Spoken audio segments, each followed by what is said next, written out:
You could have sought a divorce, gone back to your father, anything but this shame.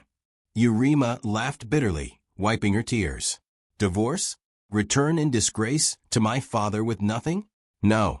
I was foolish. I hoped perhaps this child might even make you happy somehow, that you would claim it and we would pretend. I do not know what I hoped. Her shoulders sagged. It seems hope left our marriage long ago. Onoce closed his eyes, heart heavy with a mixture of guilt, anger, and sorrow.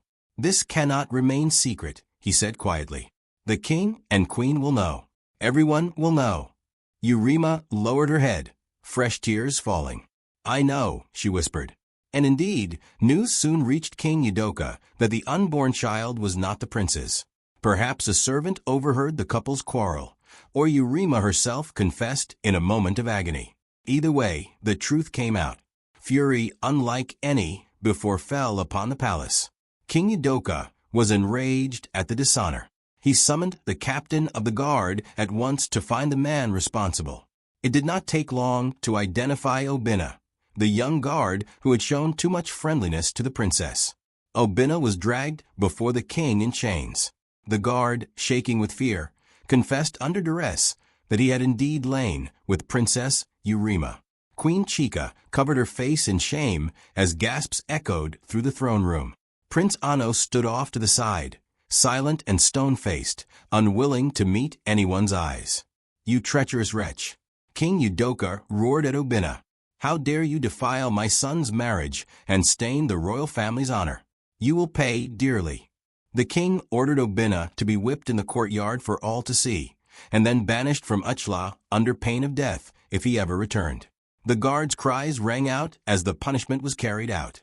Princess Eurima, watching from a balcony, wept bitterly, knowing the suffering was because of their mutual mistake. After the flogging, Obina, bloodied and broken, was exiled beyond the kingdom's borders. King Udoka then turned his wrath upon Princess Eurima. Though she was a princess of another kingdom, her actions were unforgivable in his eyes. You will be sent back to your father, he declared with disgust. I will inform King Ease that you are no longer welcome in Uchla, and your child, if it survives, will never set foot in my lands. Princess Eurima, cradling her swollen belly, bowed her head in disgrace. She had no defense. She only requested through tears, "Please have mercy. Do not harm my baby."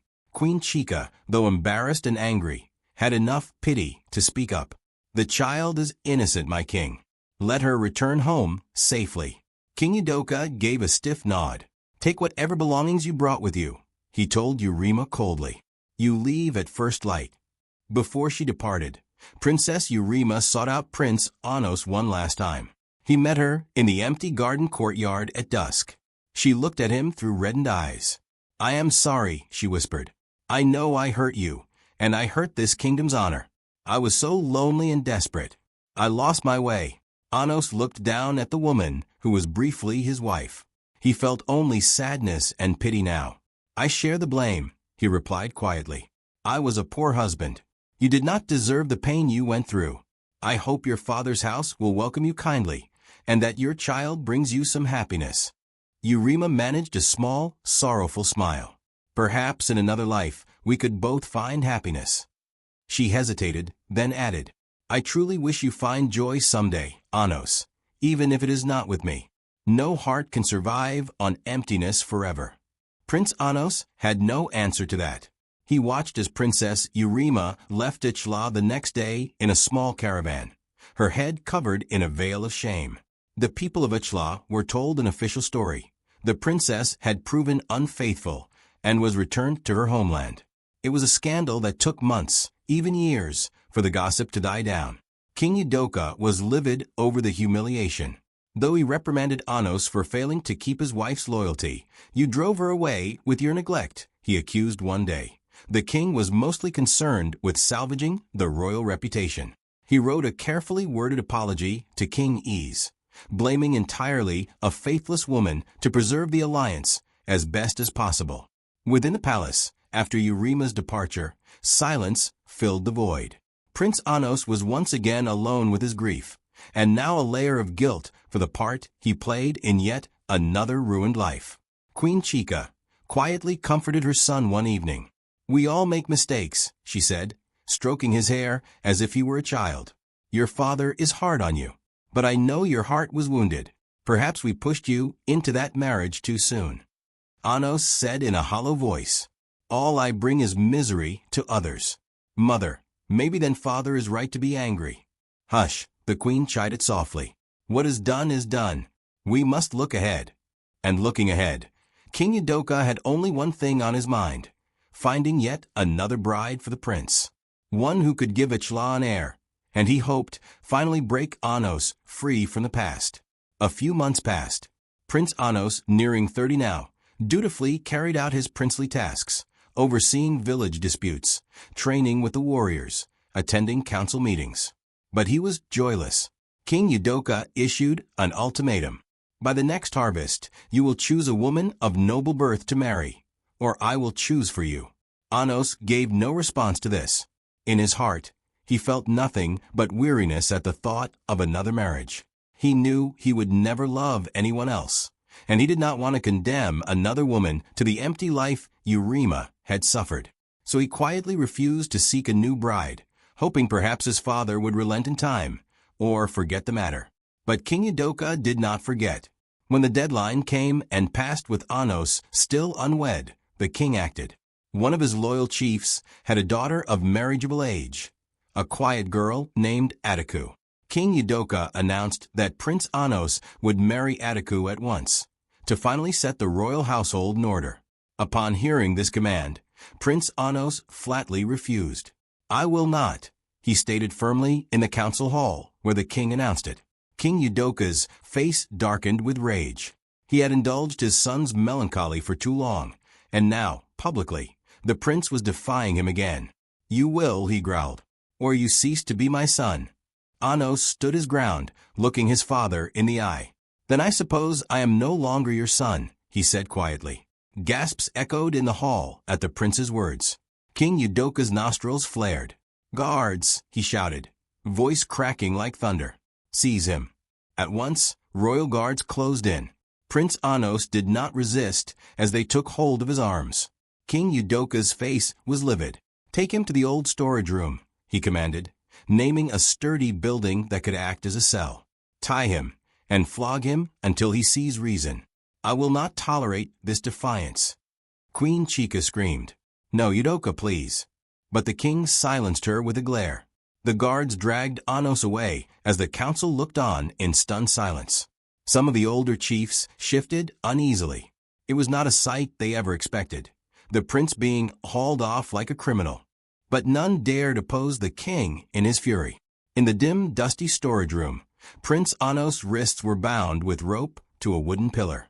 A burly guard, eyes full of apology, but bound by duty, lashed the prince's back with a whip. The first strike of leather on flesh made Onoce gasp in pain. He clenched his jaw, determined not to cry out. The whip fell again and again. Fiery pain seared Onoce's back, cutting through his thin tunic, drawing blood. He bit down on a cry, sweat beading on his forehead. After the first 10 lashes, his resolve began to break. This agony, inflicted by his own father's order, was a torment both of body and soul. Queen Chica ran to King Udoka, tears streaming down her face. "Stop this, you will kill him," she begged. The king, though shaking with anger, signaled the guard to pause after perhaps a dozen lashes. He stepped into the storeroom where Onoce hung limply against his bonds, breath coming in ragged gasps. "Onoce," King Udoka said, "end this madness. Swear you will marry Ataku, and this stops." The prince raised his head with difficulty, sweat and tears mingling on his cheeks. His back felt aflame, and wetness of blood trickled down. In a strained voice, he answered, "I will not marry anyone against my will."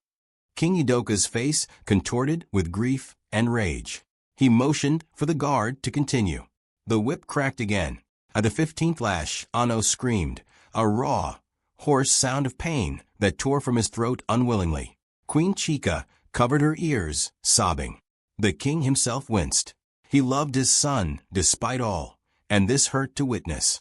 But he hardened his heart, thinking, "It is necessary." Finally, as lash after lash fell, Prince Onoce's world began to go black at the edges. He hung by his wrists, semi-conscious. The guard hesitated, seeing the prince slump. "Your Majesty, he may not survive more," the guard said in a trembling voice. King Udoka raised a hand. "Enough." He stepped forward and personally cut the ropes binding Onoce.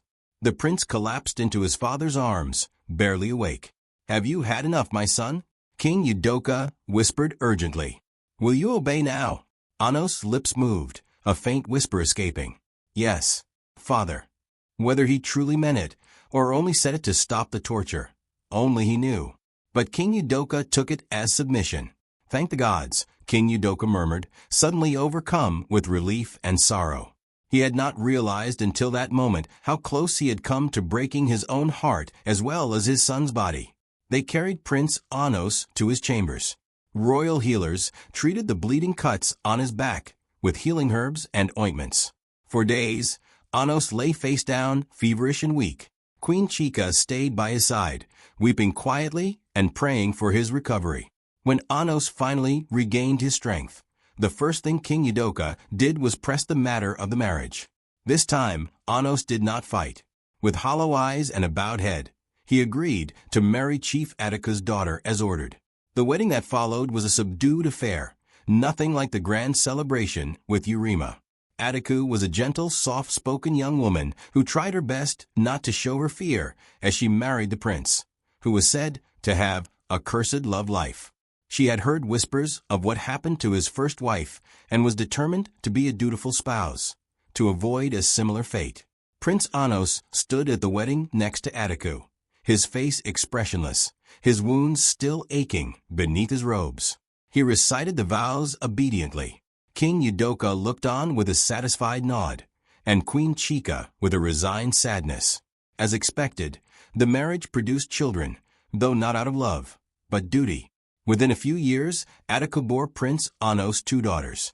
The little girls were the light of Queen Chica's life, and even King Udoka softened in their presence. Onoce treated his daughters with gentle affection. They were innocent, and he felt love for them, a tender, fatherly love that surprised him. He found a small measure of joy in telling them stories or carrying them on his back in the gardens. Yet with Attica, he remained distant, though not as cold as he had been with Urima. Perhaps he was too tired to fight, or perhaps the mutual understanding was clear. They would be partners in raising their children, but the spark of romance would never exist. Attica endured the lack of passion with quiet grace for many years. She poured her heart into her daughters and her domestic duties. But as time passed and she realized Onoce's heart was truly locked away, she too grew bitter. One day, when their daughters were about 8 and 5 years old, Attica had a heated argument with Onoce. She had heard from a visiting cousin that Prince Onoce still sometimes went to the old lotus pond at night, the place where it was said he used to meet the maid he loved. It infuriated Attica that even after all these years, a dead woman's memory was her rival. In their chamber, she finally snapped. "I am done living like this," Attica shouted, tears in her eyes. "I have been a faithful wife. I have given you children, and still your heart is not with me. You barely speak more than a few words to me in a day." Onoce lowered his head. "I am sorry," he said, the words empty from repetition. "Keep your sorry," Attica hissed. "I deserve a life of my own, not to waste away, hoping one day you might care. I am leaving Onoce. I am going back to my father's compound.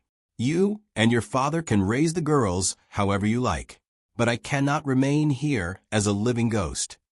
Prince Onoce looked stricken, but he did not stop her. Perhaps he felt she would indeed be happier away from him. "What about the children?" he asked softly. Attica wiped her eyes. "They should stay. They are princesses of Uchla. This is their home. I would not take them from their heritage, or from their father, who despite everything is good to them. I will visit them if I am allowed, but I cannot remain in this palace another day." True to her word, Attica left that very week. King Udoka did not stop her. He was disappointed, but also knew forcing her to stay would likely cause more trouble.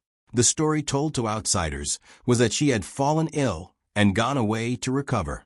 Privately, Everyone understood the marriage had effectively ended. So now Prince Onoce found himself in his 40s, having weathered one tragedy and 2 failed marriages. Left with 2 young daughters to care for and an aging father still pushing him to fulfill his princely role. He devoted himself to his daughters and to the kingdom's affairs. But he remained largely joyless, a man living out of obligation rather than passion. Little did he know that far away, in a village called Udo, the woman he thought dead long ago had raised a son who was nearing manhood and whose path was about to cross with its laws in a storm of events none could foresee.